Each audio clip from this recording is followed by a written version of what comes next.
the trade of human beings. Here is his corpse. This was where fish used to be. To a man called Hitler. Today I'm in Liverpool, UK, a very interesting city with a long and varied history. Now I'm from the south of England originally, I'm from Brighton, and when you say to people that you're coming to Liverpool, invariably you'll get a comment like, don't forget to lock your fuel caps, or be careful of your wheel hubs on your car, or some joke related to violence and crime. But usually those comments are made by people that have never set foot in the city, because the city also has a reputation for having very, very friendly people, a great nightlife scene. So which one of these is correct? Let's go and see what we can learn about this place and what there is to do here. Let's go and have a look.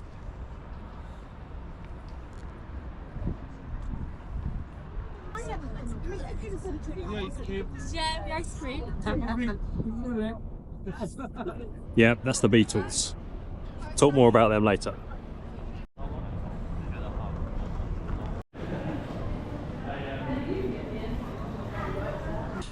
Liverpool, because of its location on the west coast and at the mouth of the River Mersey, became a very important trade city. Lots of products would come through here: tobacco, sugar, timber, things like that. There's also a much darker side to this trade. Also involved the trade of human beings. In 1699, a ship called the Liverpool Merchant set sail from here, carrying 220 enslaved Africans, taking them to the Caribbean. Now that one incident alone is tragic and shocking. That one incident alone is. Over the next 20 years, 1.5 million slaves were taken from here to the Caribbean to be sold to plantation owners in horrific conditions, from right here in Albert Dock, where these slave traders could do their business out in the open. And it's a very uncomfortable fact that Liverpool can't ignore. That its huge involvement in this most despicable period of human history has contributed to the city's commercial success and growth. Now, many cities choose to ignore their involvement in the slave trade and, shun any involvement in it. But Liverpool is a little bit different. They've set up the Slavery Museum. In 1990, the council unanimously agreed and issued a public apology for its involvement in the slave trade. And they have Slave Awareness Day, I think it's called, in August each year.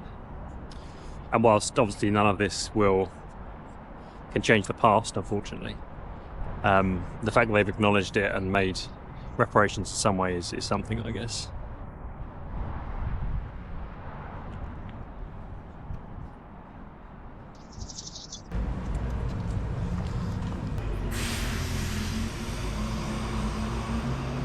Now, one of the most famous things to come out of Liverpool was obviously the Beatles. Am I going to explain who the Beatles are? Absolutely not. But right here, the Cavern Club was the site of where they played their first ever gig. The actual place isn't here any longer, but it's in this location. And they played here over 300 times. And Liverpool's pretty proud of the Beatles, obviously, as they should be. Absolute legends. Although I do have a bit of a personal grudge against them for saying the words, "Jojo was a man who thought he was a woman," which caused me endless grief in my lifetime. But yeah, here it is. Music history. Close your eyes, breathe out.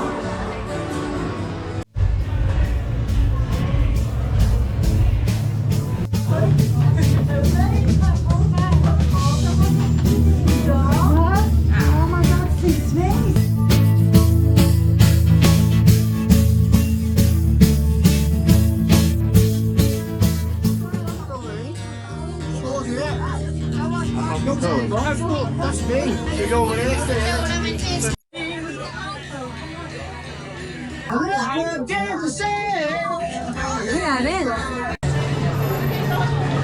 I'm having a beer in the place where the Beatles played their first ever gig, changed the fucking world.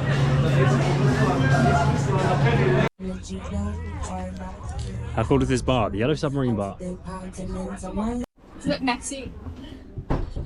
Oh my god, how cool. Oh, this is so cool. I know. This is amazing. And how did this come about, this bar? Whose idea was it? The owners just like the Beatles and stuff, so they just decided to...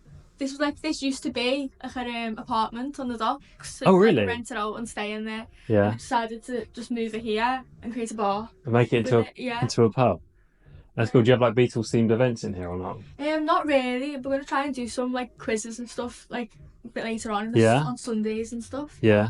Yeah. Is it quite new then? No, it's been here for like 5 years. Yeah. Yeah. Super cool. And are you Liverpool born and bred yourself? Yeah. Yeah. Is this a Scouse accent? Yeah, it is.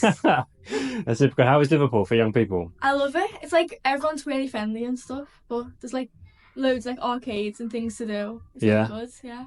Is it quite multicultural? Lots of like foreign students and stuff. Yeah, there's loads of students. I feel like most students come here for the nightlife. Yeah. Anything you want to say to the followers? You heard what the man said.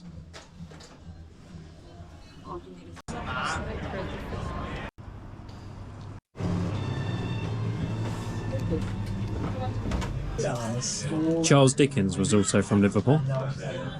Worked here as a policeman, apparently. Here is his corpse.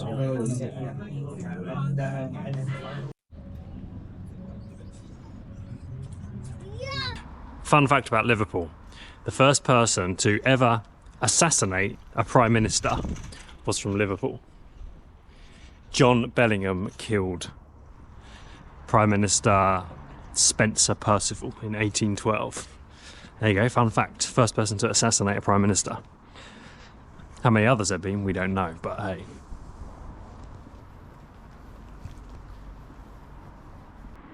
As everybody knows, there are two massive football teams here in Liverpool. Liverpool and Everton. And if you're from Liverpool, you support one or the other. You're a red or a blue, basically. And because the city's so divided, the council didn't want any fights breaking out. So all of the wheelie bins are this purple colour, which is obviously the exact combination of blue and red to save any arguments and people saying that the council were giving one football team preferential treatment. There you go. It's a very beautiful city, and this type of street and these buildings. I wasn't expecting to see this, to be honest. I thought it was going to be, you know, more run down. But this street here is beautiful. It's more like London than I thought, to be honest. As well as the Beatles, Liverpool also had some other famous residents.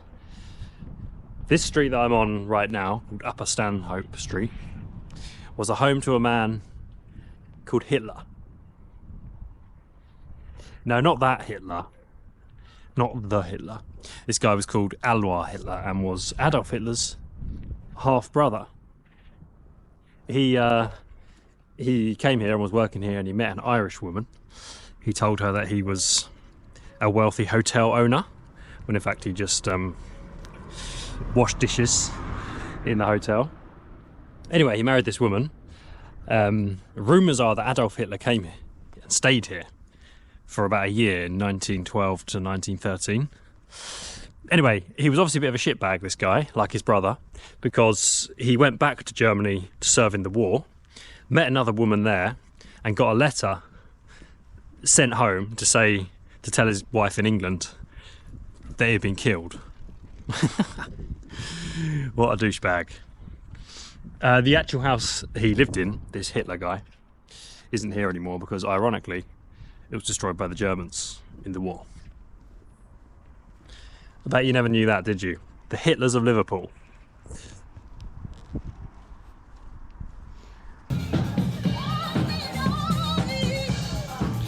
So, how was Liverpool? To be honest, I was very surprised. It wasn't what I was expecting at all. Really, really nice vibe.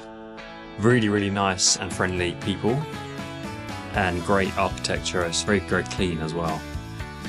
But Liverpool people, what's going on with you? Why don't you want to talk to the camera? I asked so many people to talk to them, and none of them wanted to be on camera. What's going on? Have you got criminal records or something? You don't want people to see you.